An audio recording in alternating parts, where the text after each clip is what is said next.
So the Flamingo is something that is much more useful for the deep strike campaign into Russia. And if it's to be believed, I mean, it looks like a big missile.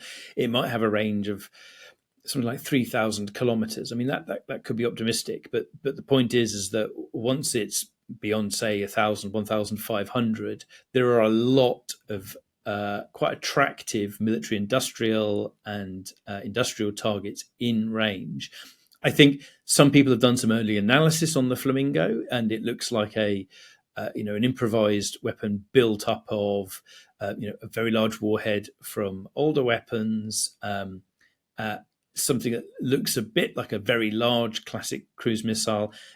We'll need to see how it performs, and some of that performance will obviously be deliberately obscured because it is big. It has a very large wingspan.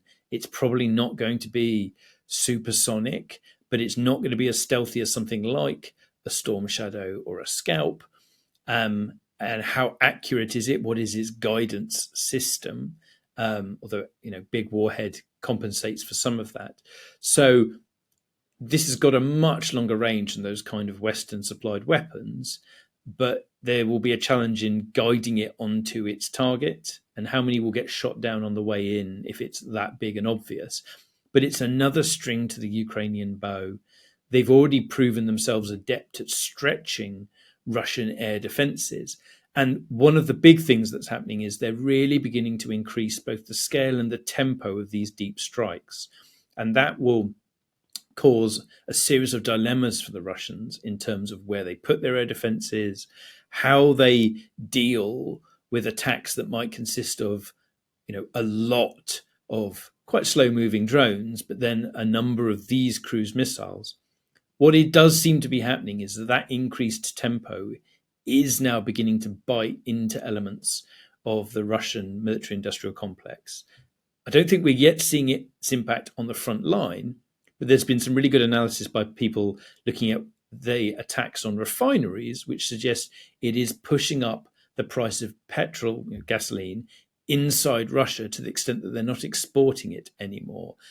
That might increase the pressure on the home front, although I think we need to appreciate, again, the Russian system has been pretty good at suppressing or weathering domestic pressure. Yes, and just before we started speaking today on Friday, there are reports coming out of Ukraine that they've struck a Russian oil pumping station in Bryansk. As you say, there does now seem to be an impact on the Russian economy.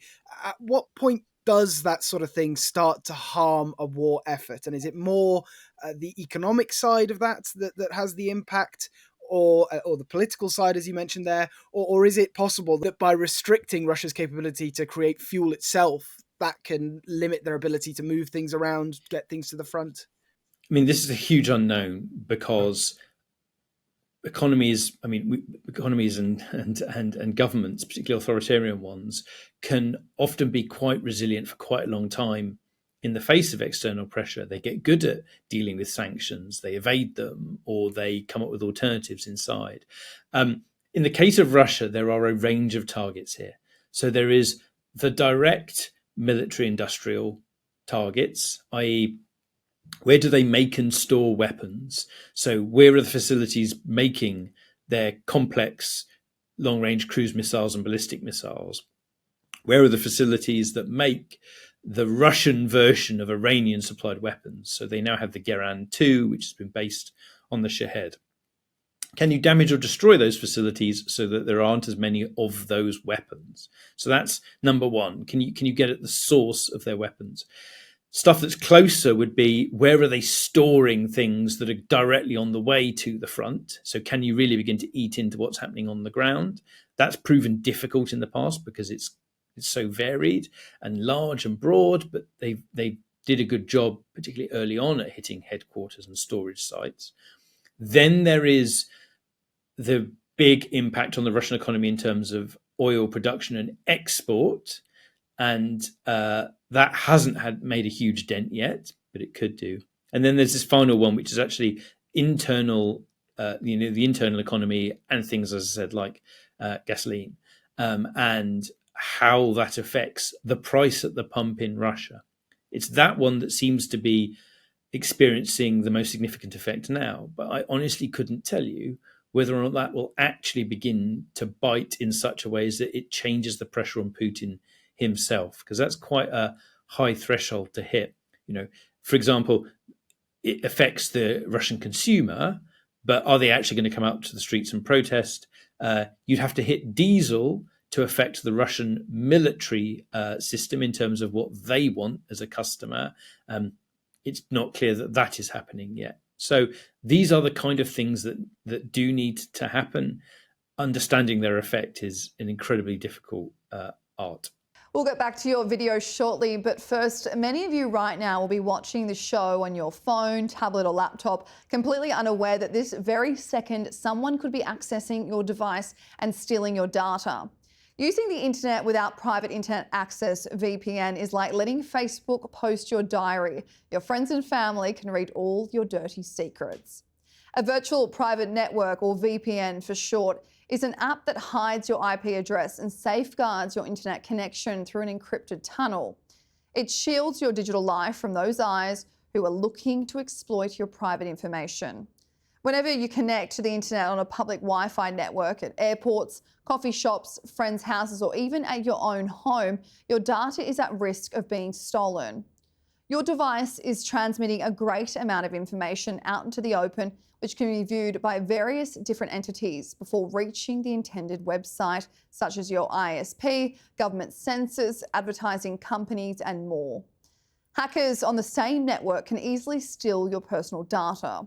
With PIA, you're protected. But there's more. With PIA, you can access all your usual streaming services, including Netflix, Amazon Prime, and Disney+, even if you're outside your own region. All you need to do is open the app, select a server from 91 countries, and just like that, you're digitally there. And it's not just for fun. With recent legislation, more and more content is being restricted. PIA allows you to access the content and news that you want to watch. And with one PIA subscription, you can protect an unlimited number of devices, so that's the whole family covered. Follow the link in the description or scan the QR code on the screen now to receive a massive 86% discount, making it just £1.57 per month. There's a 30-day money-back guarantee, and to top it off, you'll receive 4 additional months for free. Head to piavpn.com now and take control of your digital life. You mentioned earlier the quite complex situation that we're reading coming out of the US on where they stand after the talks with Vladimir Putin and then European leaders. But following that, we did see a lot more movement in Europe, or discussion in Europe about those security guarantees, what shape they might take. Russia are very much opposed to the proposals we've seen so far. But, is there any way for a European security force to enter Ukraine without a prior agreement from Russia or some sort of ceasefire brokered by the US? I mean, it certainly could. It could decide that it's willing to take that risk, and the Europeans move in some kind of force. We can come back to what that could look like. The Ukrainians would, I'm sure, welcome an expanded presence in country. Obviously, there is a presence at the moment, which is largely a kind of liaison defence section. There's a small British medical training effort there. But the UK and others could, for example, move some of the external training into country. But if the war was still going on, they would need to defend that. They'd need to find the air defences to do that. And they would need to accept that they would be a target. And I think at the moment, the way that it's being talked about, it looks very much like a post-ceasefire or post-peace deal kind of force. And I think the problem there is the incentives for Russia aren't to agree to any kind of cessation of violence. So it's a bit of a hypothetical exercise at the moment. Yeah, and you talk about what the Russians have demanded, essentially, in order to even start talking about the idea of halting the war. Before that Alaska summit, there was a lot of discussion about the idea of this Donbas land swap, although it wasn't really clear what would be swapped in return. How strategically risky would that be for Ukraine to lose that final bit in the sort of northern region of the Donbas?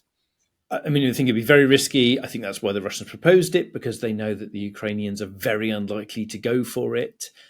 So never mind the kind of the somewhat offensive idea of a swap, where what's being swapped is all Ukrainian territory. So the Ukrainians are being told, would you like some of your territory back at the cost of others? Not a great deal for them. But what we've got, particularly in Donetsk, is an area which, first of all, had a population pre-war of up to 400,000, rough estimate. Those are people who are probably not going to want to live under Russia. They would be internally displaced. Those cities form a kind of fortress belt, and that sits on slightly higher ground, slightly different terrain. It's very heavily fortified. The Ukrainians would be giving up extensive fortifications and defenses in urban areas that they have built into, redoubts, and they could start again, or they could expand their second line of defenses. But that would be an enormous effort, leaving them in a much weaker position. I know there is some very good analysis that suggests the Russians are actually trying to bypass them rather than go through them. And it's worth noting that's what's happening around Pokrovsk. So the Russians are pounding Pokrovsk, but they're not really entering it. They're now trying to extend around it to cut it off and threaten Ukrainian logistics. So the Russians are moving forward tremendously slowly. It's not certain they're trying to drive straight through Sloviansk and Kramatorsk, but they are trying to go round the edges and really ramp up the pressure on them, because they know that would be a pretty bad loss in terms of Ukrainian efforts and the future of the conflict. You've been watching or listening to Frontline for Times Radio with me, Louis Sykes. For more on the war in Ukraine, you can subscribe to our YouTube channel and sign up for a membership, or you can hear all the latest news and analysis on Times Radio, or read it at thetimes.com. And remember, we are in both podcast and video form. You can find us on your favourite podcast platform. It's Times Radio's Frontline, or you can watch us on Times Radio's YouTube channel. Thanks very much. Goodbye.